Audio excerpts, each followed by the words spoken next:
sua palavra é viva e poderosa. Você pode exaltar o nome do Senhor mais uma vez essa noite? Você pode adorar o nome do Senhor? Ele está aqui. Ele é o verdadeiro motivo dessa reunião. Senhor, nós te adoramos nessa noite. Bendito e exaltado, Senhor. Como nós cantamos na última canção, que dia e noite a nossa voz, ela vem aclamar, ela vem a declarar, digno é o Cordeiro. Tu és digno, Senhor. Toda honra, toda glória e de todo louvor seja dado a Ti. Aleluia.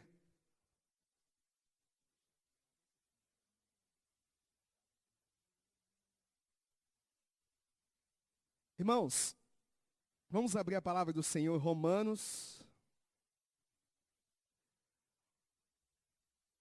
Carta do apóstolo Paulo aos Romanos, capítulo 6.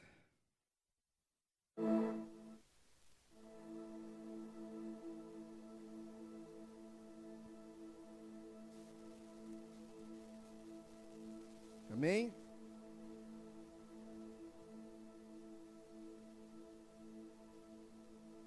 Iremos ler até o versículo 4 para dar início a essa noite. Todos encontraram? Amém. Alguém não encontrou, diz misericórdia. Eita, glória.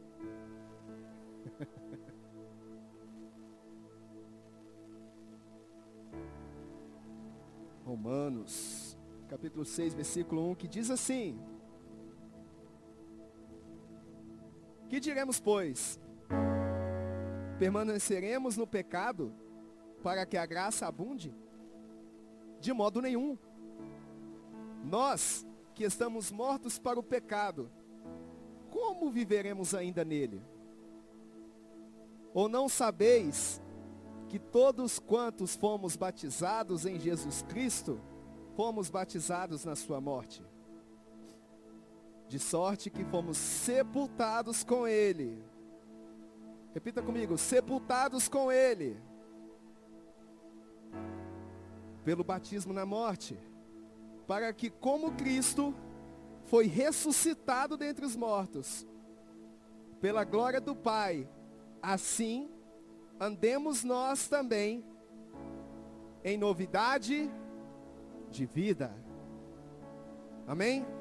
Podem se assentar.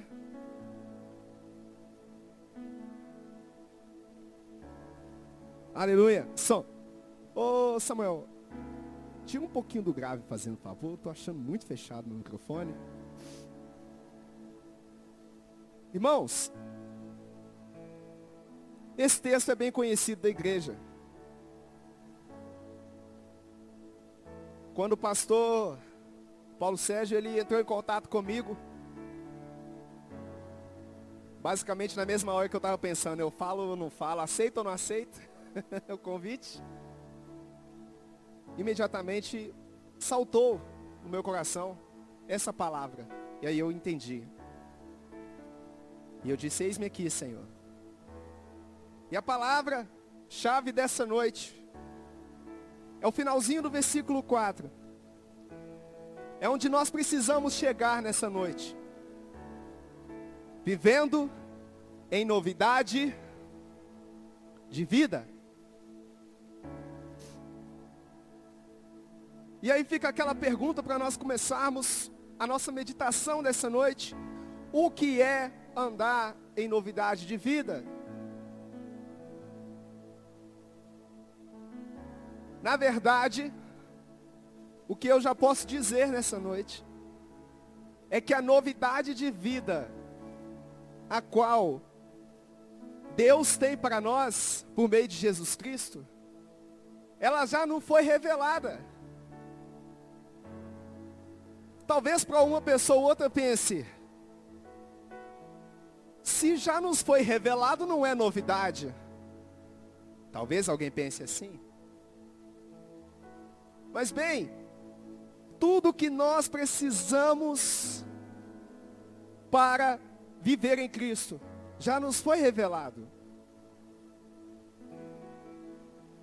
Na verdade, Deus ele começou a história da humanidade, já revelando o final do seu propósito. No dia em que o Senhor criou Adão e Eva, ali, ele já tinha estabelecido princípios, os quais são eternos. Uma vida de glória, uma vida santa, uma vida de intimidade com Deus, uma vida o qual nós temos contato com Deus todos os dias. O jardim já foi uma visão do que Ele tem para nós na eternidade. Mas Deus já sabia que Ele havia criado homem e mulher, também com seus limites. Ele tinha todo um propósito já preparado. Quando nós chegamos em Apocalipse, capítulo 13, versículo 8, nós descobrimos, pastor, esse texto é pouco falado, mas eu acho ele maravilhoso, que Jesus, ele já estava crucificado desde a fundação do mundo. Antes do homem cair, o plano de salvação já estava concretizado na eternidade. A cruz não foi um plano B. Jesus não veio porque foi pego de surpresa. Tudo já estava determinado. Deus governa a história. É por isso que o salmista vai dizer que antes mesmo dele nascer, todos os seus dias já estavam escritos no livro do Senhor. E nós precisamos compreender que essa é a nossa realidade também. Jeremias, quando ele foi chamado, ele entendeu a voz do Senhor, ele disse: mas Senhor, eu sou só uma criança. E o Senhor respondeu para ele: Jeremias, antes que tu fosse formado no ventre da sua mãe, eu já te chamava pelo nome. Ele nos conhece, Ele sabe a nossa história, nada pode se esconder dos olhos do Senhor. Então, o que é novidade de vida? A novidade de vida, ela na verdade, ela tem mais a ver com uma outra palavra que é muito usada nos originais, que para nós é traduzida em português por novo, mas o grande princípio do Evangelho é o renovo. Vocês estão me entendendo? Quando se diz novidade de vida, Deus não está propondo uma vida a qual a gente não tem acesso, a gente não faz ideia. A gente não precisa viver uma coisa que a gente não faz ideia para poder viver em novidade de vida. A gente precisa ser restaurado para o começo.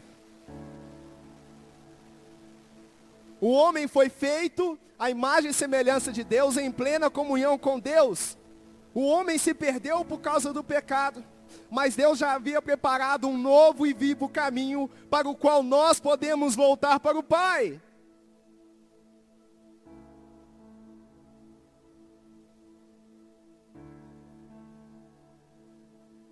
Então, andar em novidade de vida, aqui nesse texto, eu posso dizer sem sombra de dúvidas nessa noite para a igreja, que andar em novidade de vida é nada mais do que o contrário de viver em pecado.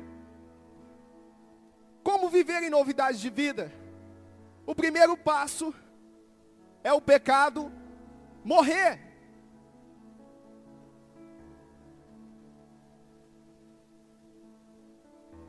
Quem insiste na vida pecaminosa não está andando em novidade de vida, pastor.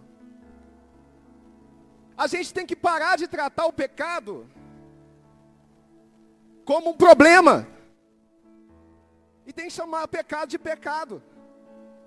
Porque problema, a gente acha assim, não é culpa minha. Eu estou enfrentando um problema. Tem uma pessoa da minha família que diz, já tem uns 30 anos, que Deus chamou ele para ser um pregador de multidões. Laera sabe de quem eu estou falando. E eu questiono ele. E o que você tem feito para isso? Por que ainda não aconteceu? O senhor já está com 70 anos. Até agora a promessa não se cumpriu, por quê? Não, é porque eu preciso ainda... A minha alma está doente. Eu preciso ainda ser curado na alma. E eu falei, mas o sangue de Jesus já não está sobre sua vida? Tem gente que fica sentada, irmãos, esperando o cumprimento das promessas virem do nada. Quem aqui tem promessa? Quem aqui já tem um ministério, sabe assim, eu sei qual é o meu ministério. Eu sei qual é o meu chamado. Meu irmão, quando Deus nos revela uma promessa, não é para a gente simplesmente ficar deitado em berço esplêndido aguardando a promessa se cumprir, não. Quando Ele revela o futuro que Ele tem para nós, é para que a gente use as nossas forças, a nossa energia, o nosso empenho, a nossa dedicação, para ir em direção àquela promessa. Não fique esperando uma porta se abrir. A porta já foi aberta no dia que Deus, Ele disse qual é o seu chamado. A porta já foi aberta. Mas a porta, nenhuma porta vem a nós. Para eu passar por essa porta, não é ela que vai vir a mim. Quando se diz que a porta está aberta, o que eu tenho que fazer? Eu tenho que me deslocar. Se eu não andar em direção à porta, eu nunca entrarei nela. Se nós não andarmos em direção à promessa, nós nunca veremos a promessa se cumprir.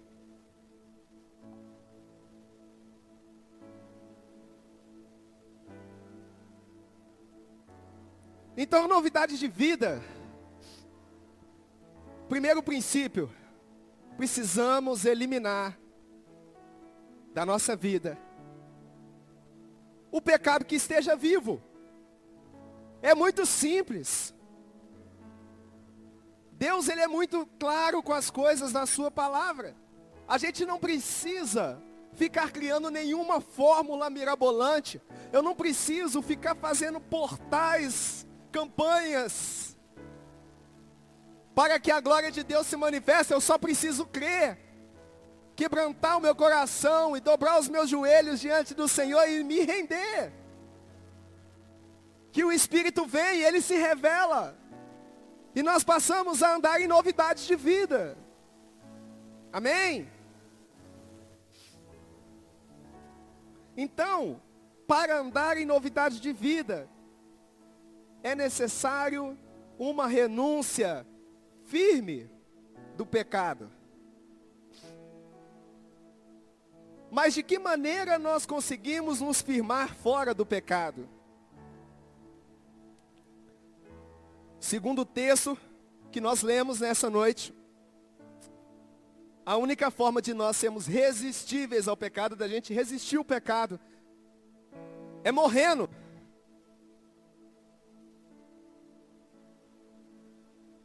Versículo 2 que nós lemos de Romanos 6. Está escrito, de modo nenhum, ou seja, de modo nenhum permaneceremos no pecado. Nós que estamos mortos para o pecado, como viveremos nele? Eu não quero mais viver em pecado, então morre. Então morre. Está esperando o que para morrer? Porque só pode viver as coisas extraordinárias de Deus quem morreu para o pecado. Ah, minha vida está mais ou menos. Ah, eu creio em Jesus Cristo. Ah, mas eu não consigo me consertar, eu não consigo me reposicionar. Dá seu jeito, meu irmão. Para ter acesso ao reino eterno, para ter acesso à ressurreição de Cristo, para nós estarmos vivos com Cristo, é necessário nós estarmos mortos para o pecado. Não tem negociação. É por isso que Jesus vai dizer, seja o seu falar sim, sim ou não, não. É por isso que vai dizer que não tem como sair de uma mesma fonte água doce e água amarga.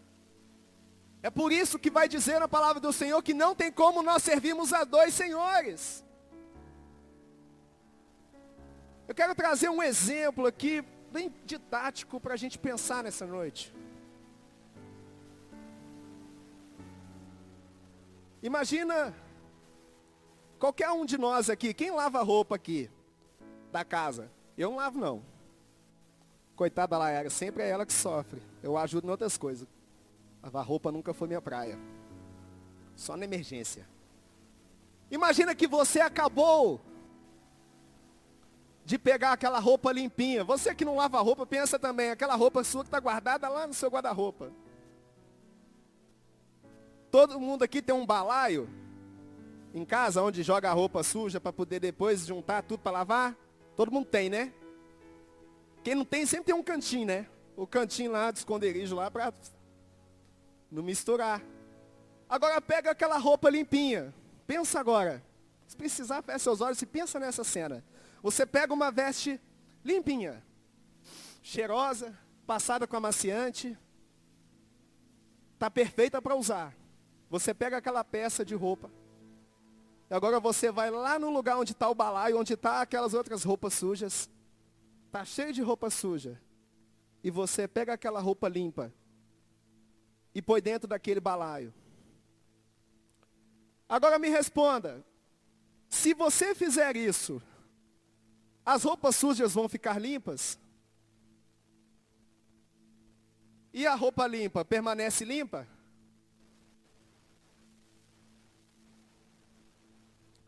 Ou seja, o único meio de nós permanecermos limpos é não entrando em contato com a sujeira do pecado.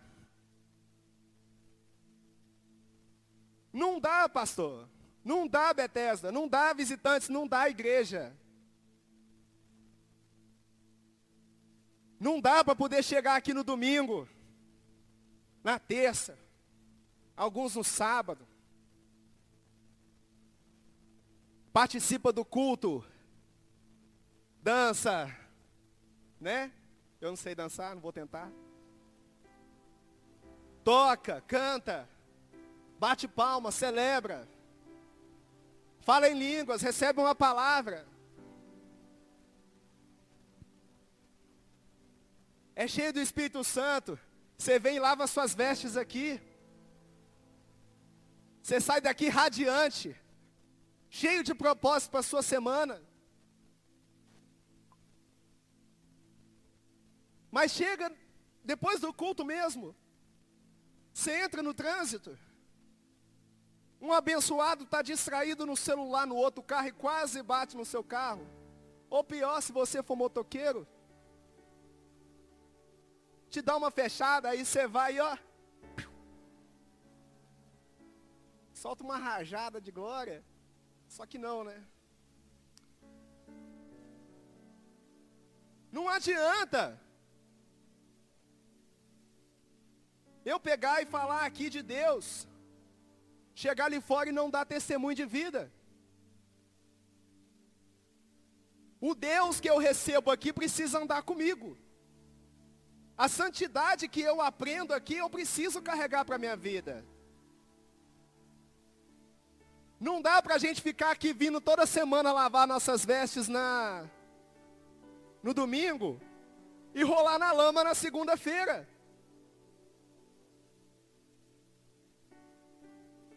Deus está querendo fazer coisas grandes, igreja. Deus está querendo nos levar ao extraordinário. Quantos querem viver o extraordinário de Deus? Então a gente precisa conseguir morrer para o pecado.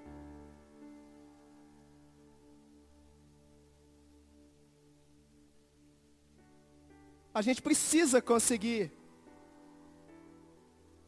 Mais uma didática aqui para essa noite. Quantos aqui já foram em velório? Seja de familiar, seja de alguém conhecido. Praticamente todos já foram no velório. Alguém aqui já viu aquela pessoa que foi sepultada depois aparecer na rua de sua casa? Se você ver, você vai sair correndo, né? Vai repreender, né? Só é sepultado quem já morreu. E quem morreu já não volta mais. E o texto está dizendo aqui, no versículo 4, de sorte que fomos sepultados. Como é que a gente já foi sepultado para o pecado? Como é que o nosso pecado já morreu e a gente continua vivendo em pecado?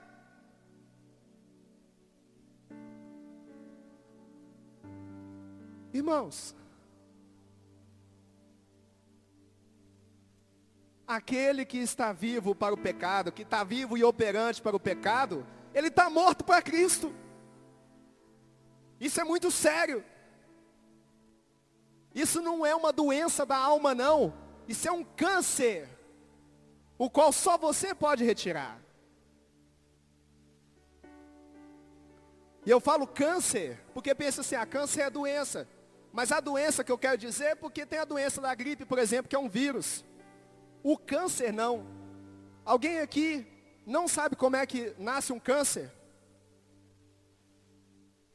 Simplificando, o câncer é uma célula do próprio organismo da pessoa, que ele morre e vira o tumor. Todo câncer já foi uma célula boa. Todo câncer já foi uma célula boa. Não podemos deixar que a nossa vida espiritual seja tomada de câncer.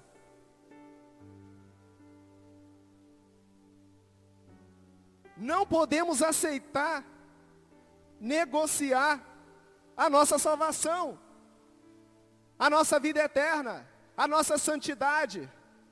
A santidade não é opção. A santidade é o estilo de vida daquele que está em Cristo. Quem está em Cristo morreu para o pecado. Morreu. E quem morreu não volta. Então, se tem alguém aqui que ainda está vivo para o pecado, em nome de Jesus, eu quero ministrar a falência do pecado na vida de todos nós. Porque essa noite é uma palavra de vida. Nós somos chamados para andar em novidade de vida, amém?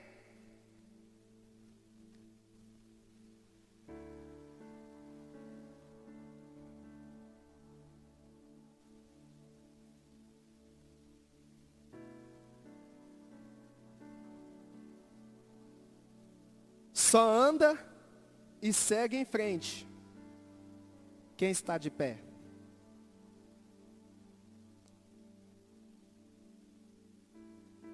Eu não sei quantos tropeços cada um de vocês, cada um de nós temos dado, eu só sei dos meus. Mas a gente tem que entender aquele texto que diz: aquele que pensa estar de pé, aquele que entende que está de pé, cuide para que não caia. Porque quem está caído não anda. Deus está querendo que a gente ande aqui, André. Deus está querendo que a gente comece a correr. Deus está querendo fazer com que Betesda corra para poder alcançar voos. Nós precisamos decolar. Mas é impossível que a gente decole se a gente continua caindo. A nossa vida em Cristo é uma corrida de obstáculos. E se a gente cai e fica preso no obstáculo, a gente fica para trás e a gente perde a corrida.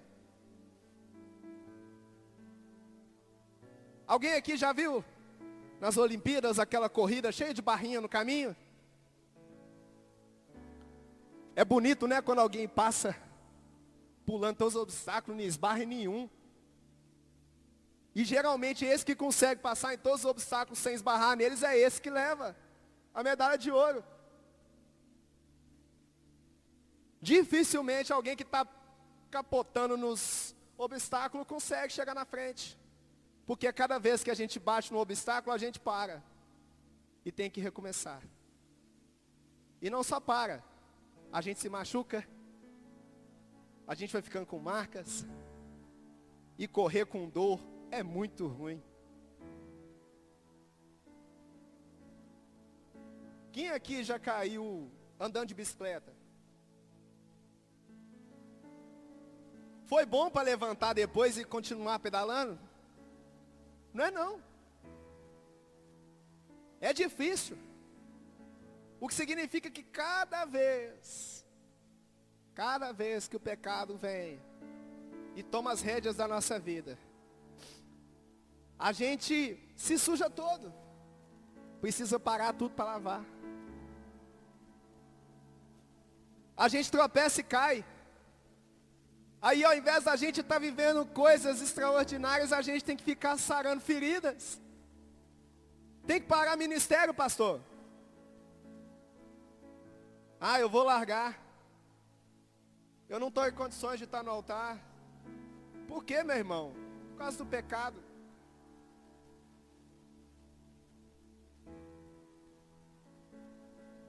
Então amém. Se trate, cure.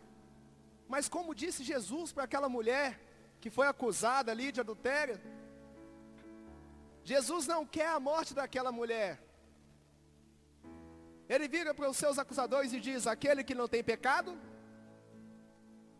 que atire a primeira pedra. Ele nos trata com amor, amém? E misericórdia. Mas qual foi a frase final de Jesus para aquela mulher? Conserta. Vai e para de fazer isso. Segue em frente a sua vida. Jesus está falando isso essa noite. O propósito de salvação continua vigente sobre nossas vidas. Jesus não veio para poder lançar fogo do céu e nos queimar e nos mandar para o inferno. Pelo contrário, Jesus veio para nos salvar, para nos dar vida e vida em abundância. Mas existe uma responsabilidade sobre nós. Vai e não peques mais. E aí eu fiquei pensando nessa questão de morrer. Para quem de fato está morto, não é nada difícil ele simplesmente não fazer nada. Você está me entendendo? O morto já não tem mais obrigação alguma. O morto já não tem mais responsabilidade. Aí o texto vai dizer aqui, lá em Gálatas 5, 16. Para mim, Gálatas 5,16. Digo, porém, andai em espírito, e não cumprireis a concupiscência da carne. 17. Porque a carne cobiça contra o espírito, e o espírito contra a carne. Estes opõem-se um ao outro, para que não façais o que quereis. Mas se sois guiados pelo espírito, não estáis debaixo da? Ou seja, se a gente, como que a gente pode fugir da lei, pastor? Morto. Quando está dizendo, aquele que anda no Espírito, não está mais debaixo da lei, a gente tem na nossa Constituição umas regras, por exemplo. Quem aqui tem empresa? Que tem funcionário? Tem vários direitos trabalhistas que têm que ser pagos além do salário, correto? Todos nós aqui temos o salário, aí tem os descontos, aí tem o FGTS, temos toda aquela responsabilidade ali por parte da empresa para pagar seus funcionários. Porém, tem muitas empresas que são irresponsáveis e não pagam todos os direitos. E aí, os funcionários fazem o quê? Sai da empresa, ou mandado embora, ou pedindo conta, e depois vai lá na justiça, certo? Requerer seus direitos, requerer aquilo que era para ele ter recebido. Só que aí na nossa lei vai dizer o seguinte: se aquela empresa decretar falência, me corrija se eu estiver errado, viu, pastor? Se aquela empresa que está me devendo, ela decreta falência, ela já não tem mais a obrigação de me pagar. É isso mesmo? A não ser que ele tenha os bens, né? A pessoa tenha bens no nome dela, mas se o cara está fazendo de caso pensar, o que ele faz? Transfere os bens para o nome de outras pessoas, ele fala, olha, eu não tenho como pagar. E a dívida morre, sem receber.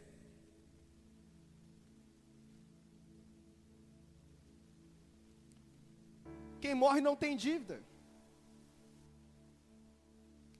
Quem morre não tem responsabilidade mais. Quem morre não pode ser penalizado. Quem morre não pode pegar e falar assim, olha, ele cometeu esse crime em vida, nós vamos pegar os restos mortais dele e vamos colocar na cadeia. Porque ele morreu sem pagar os crimes dele. A gente faz isso? Não faz. Morreu, acabou. Vocês estão entendendo? Aquele que anda guiado pelo Espírito, não estão debaixo mais da lei. Como que eu posso não estar debaixo mais da lei? Porque eu morri. Eu morri para o mundo. A vida que eu vivi, ela já não existe mais. É tão gostoso quando você vê aquela experiência, quando você tem aquela experiência, principalmente aquele que não foi criado no Evangelho, ou que por acaso teve uma caminhada, mesmo nascido no Evangelho, teve uma desviada no meio do caminho. Quando ele volta, as pessoas que conheceram ele enquanto ele estava fora, e entra em contato com ele de novo, assim, quem te viu, quem te vê. Não vai nas baladas mais, não bebe, não usa mais droga, não fala mais palavrão, até engordou. Está até com um semblante melhor. É alguém que morreu para o mundo. É alguém que morreu para o pecado. É alguém que não dá mais desculpa para poder permanecer com uma vida medíocre. É alguém que anda em novidade de vida. Andar em novidade de vida não é para o pastor. Andar em novidade de vida não é para o ministro. Andar em novidade de vida não é para quem está nesse altar dançando. Não é para quem está nas portas recebendo. Andar em novidade de vida é para todo aquele que crê em Jesus Cristo. Então não existe quem pode viver mais ou menos. Porque a gente cria essa ilusão. Eu posso fazer as coisas que eu quiser. Meu corpo, minhas regras. Eu não estou no altar. Tem gente que foge de ser batizado. Porque o pecado está vivo nele. Ele sabe que para ele se consertar primeiro, ele fala assim, não, eu vou me consertar. Não é assim, pastor? Tem uns que falam, a gente pergunta e aí fala assim, né? Não, irmão, eu não quero ser batizado ainda não, porque eu ainda estou puxando um trago. É porque eu ainda uso um beck. Eu ainda não quero ser batizado não, porque eu estou amaziado. Eu ainda não quero batismo não. Você está dizendo, eu não quero batismo, você está dizendo, eu não quero participar do reino.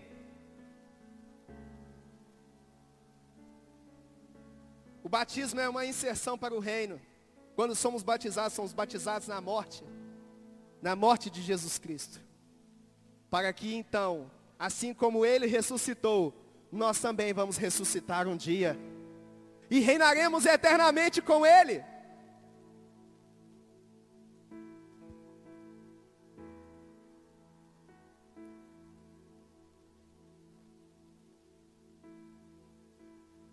Aquela intimidade que Adão tinha com Deus no Jardim do Éden, ela está disponível para nós hoje. Olha que maravilha.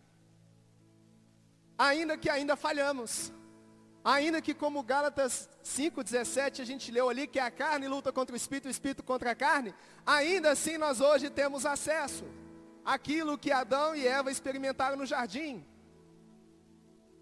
É isso que eu quero dizer para você nessa noite. Se você é cheio do Espírito Santo, se você tem intimidade com Deus, meu irmão, você já está vivendo igual no jardim. Por isso que Jesus é chamado de o segundo Adão. Às vezes a gente queria assim, eu já vi muito meme na internet assim, eu gostaria de poder voltar no tempo. Eu ia pegar aquela serpente, eu ia chegar de voadora. Eu já vi um monte de desenho na internet, o pessoal querendo chegar lá na Eva lá e larga essa maçã aí. Meu irmão, a gente não precisa voltar no tempo. O jardim está aqui. O Éden está aqui. Onde está o Éden? O Éden está aqui. Porque, na verdade, o Éden, no sentido geográfico, era só um lugar. Mas o grande detalhe do Éden não era o lugar, era a presença. A delícia do Éden não estava em não trabalhar, estava em a glória de Deus preencher aquele lugar. A maravilha do Éden era que Adão e Eva estavam cheios do Espírito Santo, é por isso que eles andavam nus e não se envergonhavam. Não tinha nada do que se envergonhar, porque não havia pecado. E o Senhor está nos chamando para andar em novidade de vida. Nós podemos ter uma vida onde o pecado não existe mais.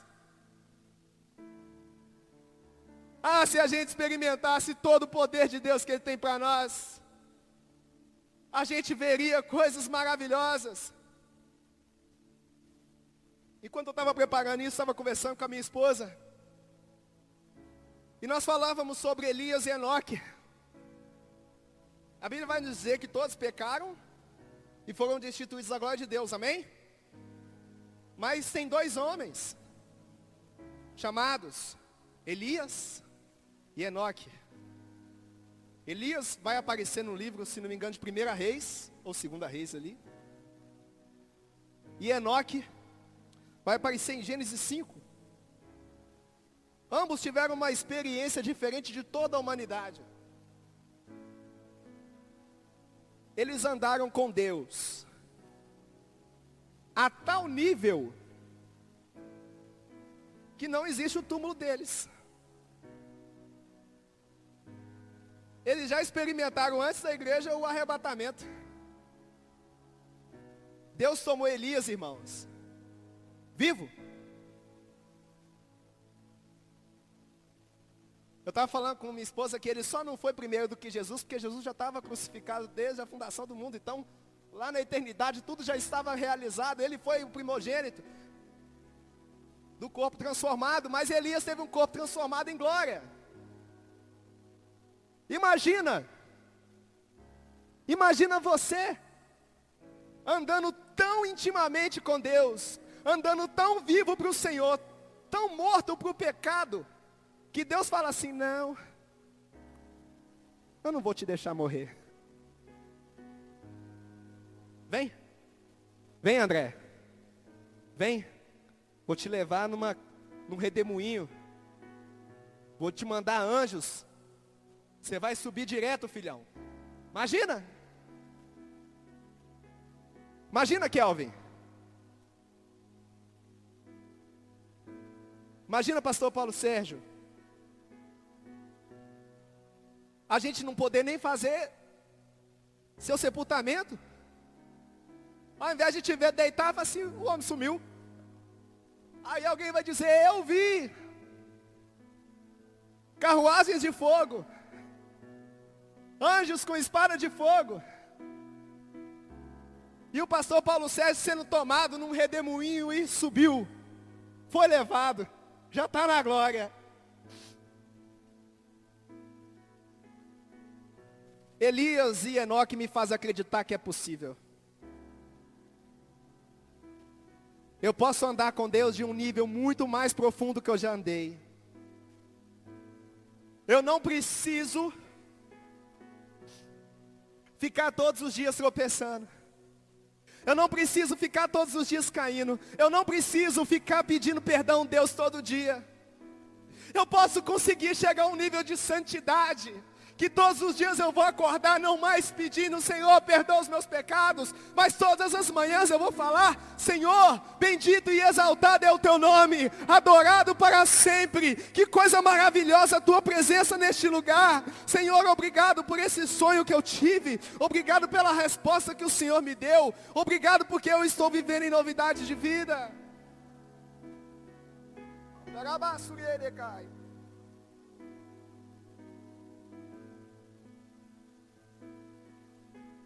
O mundo está tentando nos engolir, irmãos. Estão tentando fazer o quê? Normalizar o pecado. Estão querendo transformar a palavra. Mas só aquele que permanece nessa palavra que dura para sempre, só esses experimentarão a vida eterna. Não relativize as verdades absolutas da palavra de Deus. Deus não mudou, Deus não irá mudar, e aquele que está se levando por essas doutrinas deste século, está se perdendo em trevas. Mas a palavra de Deus é viva, e todo aquele que crê será salvo.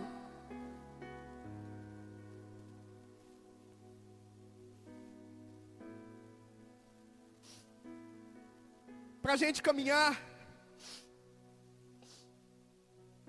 como eu posso primeiramente entender o que está me atrapalhando? Eu quero dizer primeiramente o que está nos atrapalhando, e para nós concluirmos eu vou dizer qual é a receita da gente permanecer vivo no Espírito todos os dias, amém? Primeiro, eu selecionei 3 palavras aqui para deduzir aquilo que tem sido instrumento para nos atrapalhar na caminhada com Deus. Primeiro instrumento, tecnologia. A inovação tecnológica tem gerado teorias, pastor.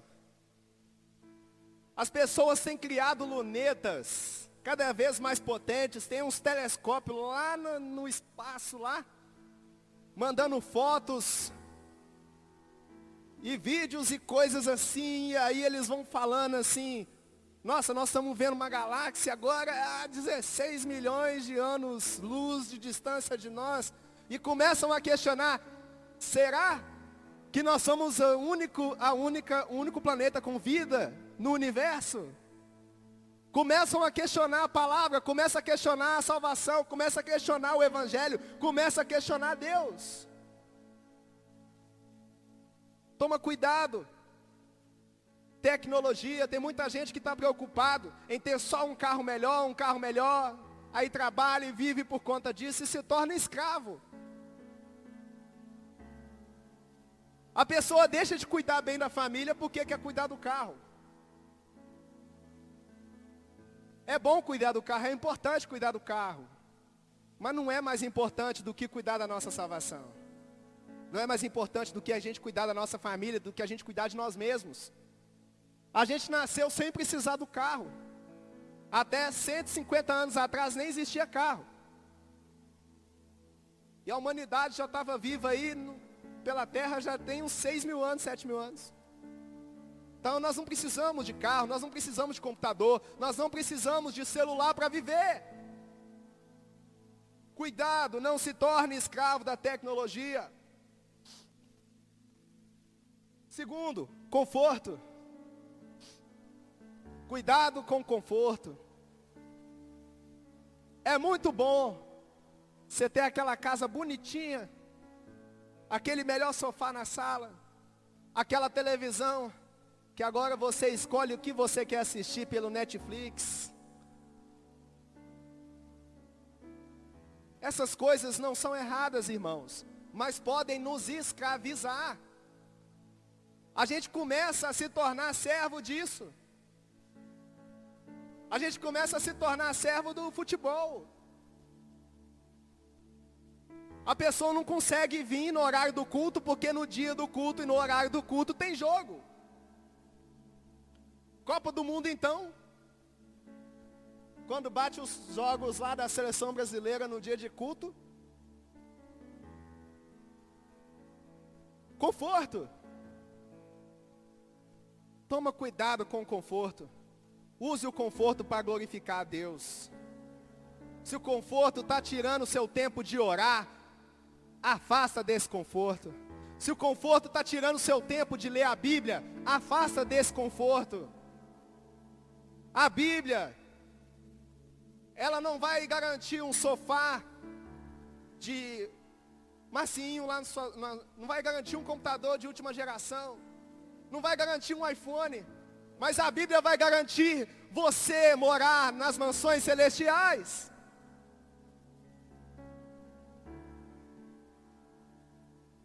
E o terceiro ponto, redes sociais.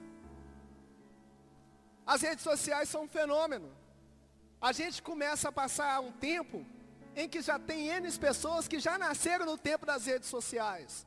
Não conhecem mais uma vida sem rede social. Eu vivi o tempo ainda sem rede social. Quando nasceu o Orkut eu tinha 18 anos. MSN, lembra? Você cutucava a pessoa e tremia a tela da pessoa lá do outro computador. Internet escada. O pessoal indo para as lan house com aquela internet maravilhosa via rádio, que não podia chover.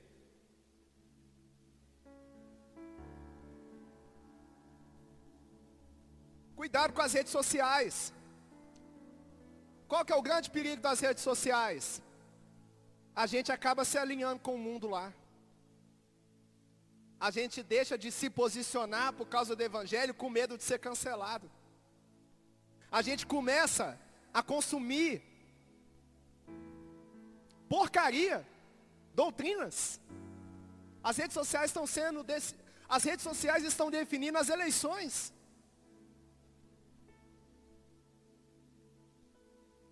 Tem gente que até tem um posicionamento, mas ele pensa, não, eu não vou falar não, para não perder seguidor. Está aí a ideologia de gênero e tantas outras ideologias que estão tentando cancelar a palavra de Deus, estão tentando deturpar a palavra de Deus, e eu vejo cristãos ainda falando assim, não, eu concordo. Tudo por like. Pessoas apelam.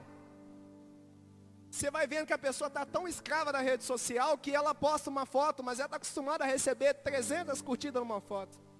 Aí ela posta uma foto, pastor, e só ganha 48 curtidas. Aí ela fica em depressão. Estou perdendo meu engajamento.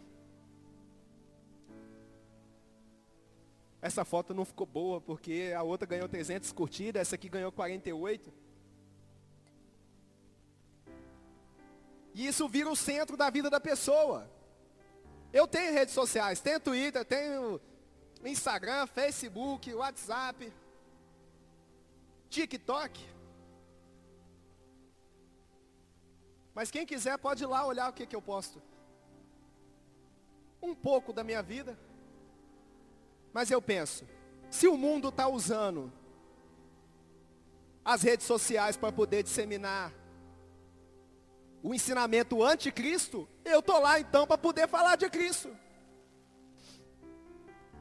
Eu tento toda semana postar um videozinho lá no Reels, lá do Instagram, coloco o mesmo vídeo no TikTok lá, ó, uma meditação da palavra de Deus. Não dá like. Não dá like. Quem dá like é o pastor engraçado. O pessoal quer rir, o pessoal não quer ouvir a palavra. mas eu não tenho nada com isso, eu vou continuar falando o que eu acredito. Eu convido você, jovem principalmente, que são os mais interagidos com redes sociais, usa suas redes sociais para falar de Jesus. Não retenha Jesus só para você não. Aproveita que você tem seus amigos, que você tem pessoas até que você nunca viu na vida, que está lá te seguindo no Instagram, está lá te seguindo no TikTok, e começa a falar lá, Jesus salva, Jesus cura, Jesus liberta, Jesus transforma, vem para Jesus, sai desse mundo. Se torne um canal de evangelismo. Para de se preocupar com a opinião das pessoas. E lembre-se de que a opinião mais importante é o que Deus pensa de você. Porque qualquer coisa que você fizer vai ter pessoas para te aplaudir. Então não se importe com aplausos, se importe com o que é certo. Se importe com aquilo que vem de Cristo. Se importe em andar em novidade de vida. Em transparecer isso em todo lugar onde a sua identidade é reconhecida.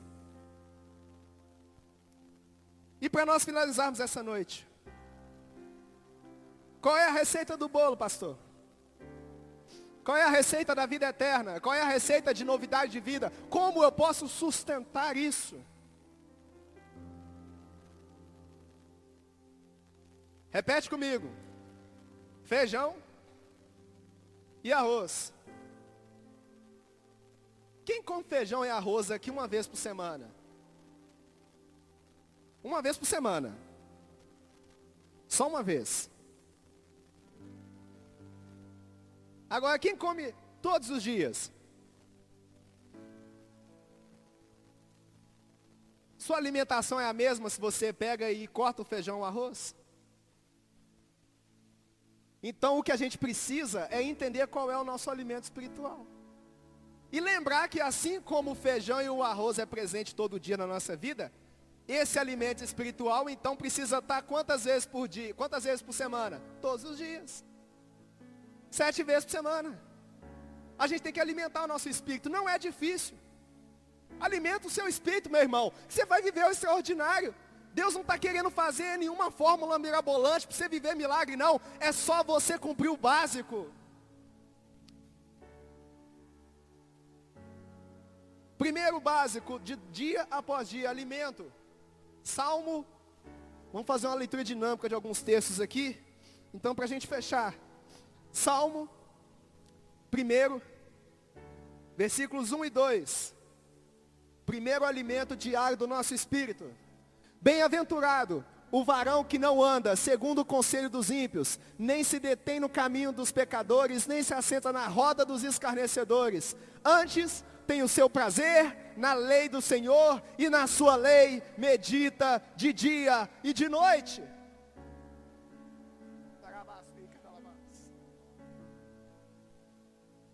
Samuel, quantas vezes eu preciso ler a Bíblia? Quantas vezes eu preciso me lembrar do Senhor? Quantas vezes eu preciso meditar na palavra do Senhor por dia? No mínimo 2. Ao menos uma vez de dia, uma vez à noite, todo dia. Aí eu pergunto, quem de nós estamos fazendo isso? Aí depois a gente fala assim, eu estou fraco. Eu falo que é igual a galinha de Angola, né? Estou fraco, estou fraco. Está aqui o alimento, meu irmão. Medita na palavra do Senhor. Já está escrito, ó. Há 2.700 anos já está escrito isso aqui, ó. Deus já está falando para a humanidade. Medite na lei do Senhor. Bem-aventurado aquele que medita na lei do Senhor, dia e noite. Amém? Próximo, 1 Tessalonicenses 5,17. Segunda parte da nossa alimentação diária. Primeiro foi o feijão, agora o arroz. Orai. Então quando é que eu tenho que orar, pastor? No domingo? Na igreja? Sem cessar. Coloca uma regra, mas no mínimo todo dia. No mínimo. A gente não tem que ficar 24 horas orando. O texto orar e sem cessar é nunca pare de orar. Orar é alimento. Oração é alimento.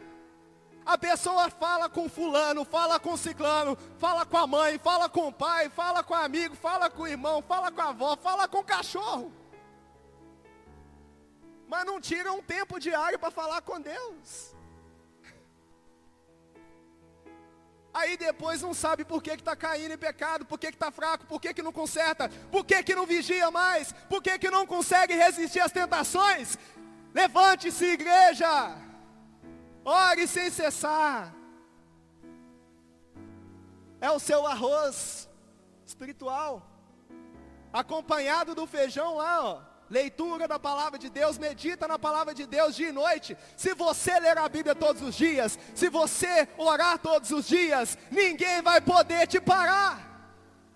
Porque Deus vai ter acesso ao seu espírito e você vai ser fortalecido. E o pecado que hoje para você é uma luta, essa luta vai acabar, porque o pecado vai morrer de uma vez por todas.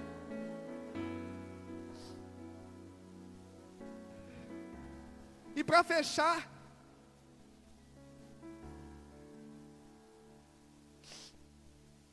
um alimento semanal. A gente aprende na nossa alimentação ali, que tem coisas que a gente precisa consumir todo dia, mas é bom a gente variar a alimentação. Não é? Uma saladinha, uma fruta, um whey protein, para quem pode bancar um pouquinho melhor. Nosso alimento semanal. Mateus 17, 21.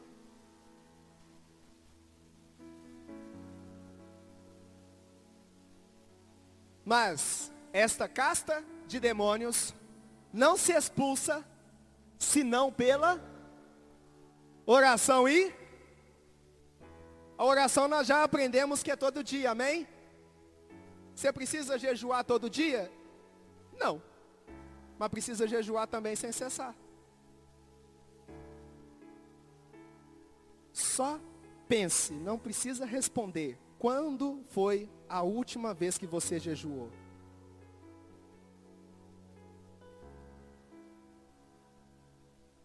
Quando foi?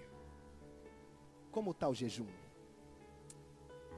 Sabe aquela igreja que a gente lê na Bíblia? Lá de Atos? A igreja primitiva? Nós temos outros escritos além do que estão narrados na palavra de Deus?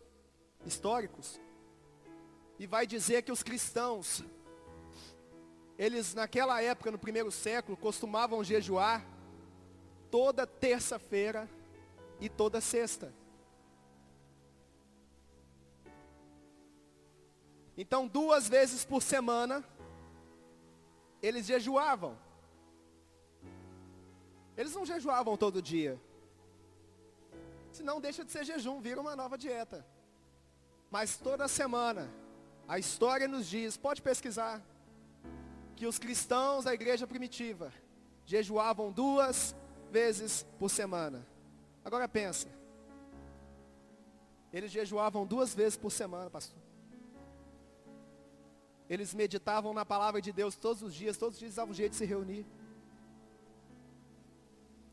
Ao menos uma vez por semana eles estavam lá celebrando a ceia.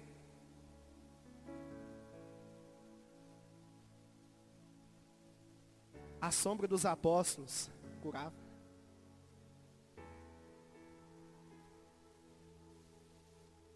Aqueles que eram enfermos, entravam no meio do povo de Deus e saíam curados. Eu quero dizer sobre isso, porque o jejum, ele reforça a nossa autoridade. A leitura da Bíblia, a oração, ela aumenta a nossa intimidade, mas o jejum, ela nos reforça a autoridade. O texto está dizendo, que nós lemos em Mateus, tem casta de demônios que são mais fortes que outras. Mas o jejum, ele faz com que a gente tenha autoridade sobre toda e qualquer casta de demônios. E a gente negligenciando. Eu não posso jejuar porque eu tenho diabetes. Eu não posso jejuar porque meu dia de rotina é muito pesado. Então tira o dia de folga para jejuar. Você não consegue jejuar 2 vezes por semana, jejua uma. Todos nós aqui temos o direito, graças a Deus, de ao menos um dia de folga. Eu tenho diabetes, eu tenho algum problema que eu não posso ficar sem comer. Meu irmão, eu tinha enxaqueca. Quem tem aqui enxaqueca sabe o que eu estou dizendo. Eu tinha enxaqueca. A enxaqueca tem cura? Não, mas Jesus cura a enxaqueca. A diabetes tem cura? Não, mas Deus cura a diabetes. Eu não sei, é mal crônico. Jesus cura. Eu tenho dificuldade para andar. Jesus restaura, Jesus transforma. O milagre pode acontecer. E eu comecei a minha caminhada, eu quero jejuar. E toda vez que eu jejuava era um tormento. Porque uma das coisas que manifesta a enxaqueca é ficar muito tempo sem comer. Então eu ficava 4, 5 horas por dia, assim, num dia, em jejum, era batata. Eu fazia o jejum de manhã, quando dava o final da tarde, eu estava com uma dor de cabeça incontrolável. Aí eu falei, Jesus, eu quero conhecer o Senhor mais intimamente. Eu quero jejuar. Mas essa enxaqueca...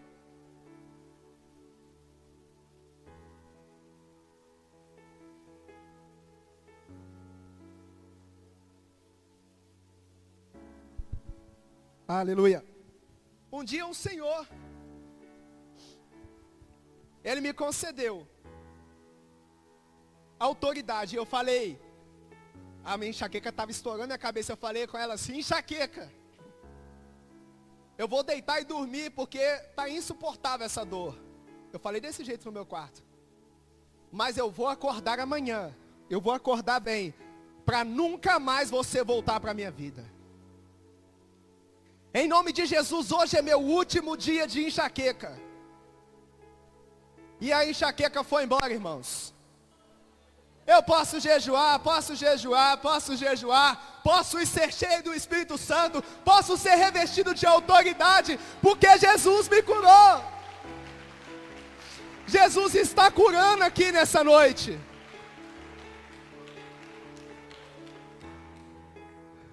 Eu gostaria de chamar a igreja para se colocar de pé.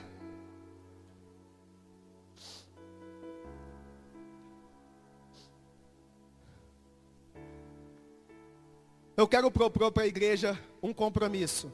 Amém? Irmãos, o compromisso que eu tenho para a igreja nessa noite é de morrer para o pecado.